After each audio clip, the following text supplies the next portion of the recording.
Hey Pico Brewers, Annie Johnson here, Brewmaster for PicoBrew. I'm here to talk to you about foaming, excessive foaming, the kind of foam that isn't good for beer. This happens in the brewing process. With the zymatic, it happens for various reasons. The first reason is water chemistry. With water chemistry, you want to make sure that you're using water that is not completely stripped of minerals. So if you're using reverse osmosis water, that could cause excessive foaming. Also, if you're using solely distilled water, that could cause excessive foaming. And it's not the good kind of foam that you want. It's stiff, solid foam, and generally pools on the top of the false top, and then it can also pour right over the top of the zymatic.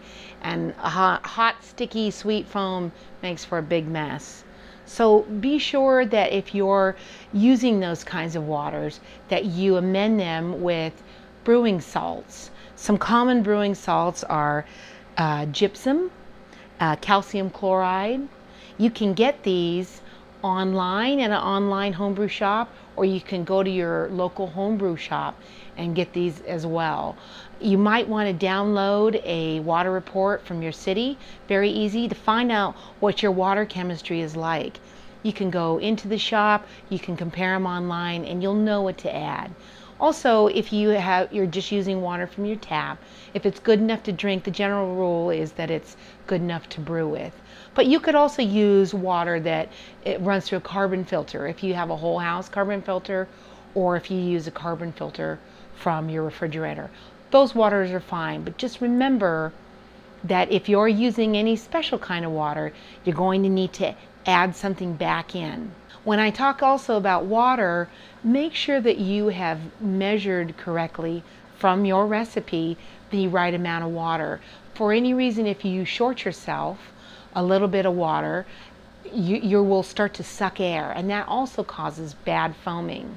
What you can do is just go over to your zymatic and lift up the keg. If it's feather light, then you go ahead and get a pint glass, 2 pint glasses of water, and add them directly to the keg.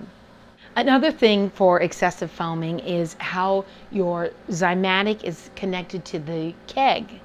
So there's some things to look for. You want to make sure that all the seals are tight. So you have various seals. You have where the hose connects to the side of the zymatic, and inside that hose is also a plastic washer. When you got your zymatic, it was very specific on making sure that these small washers were in place.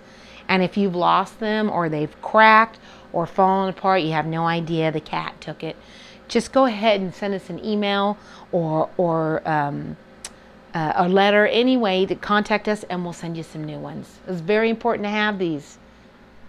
Also, the keg posts. When you disassemble your keg to wash it and you put it back together, there's a chance that you didn't fully tighten. So using a size 22 wrench, it's easy to make sure that your keg posts are tightened. Also on the hose is the inline filter. When you take that apart to wash it before every brew, be sure that you put it back together correctly and you've tightened it good. Don't over tighten so you won't be able to get it off the next time, but give it a good, nice, tight twist. For the side where the hoses connect to the zymatic, you were sent a plastic wrench. If you don't have that, or you threw it away, you didn't know what it was, you can use an adjustable wrench. And you want to make sure that this connection is tight. You don't over tighten so you strip the lines, but just give it a good tight seal. Because if you have any air that's getting in here, and it just takes a little bit for it to be open, air here, or you don't have the washer in place, that's going to cause excessive foaming. The other area is where the hoses connect to the keg. Be sure that the ball locks move freely on the keg. If they're sticky or stiff, just remove them, put them in some warm water. It only takes a couple of seconds to move it up and down, and then place them back on the keg. Also remember that you can use your anti-foaming agent. So these are just some simple tips to keep your Zymatic working properly. If you have any other foaming or these don't work for you, you just send us a note and help us on the way.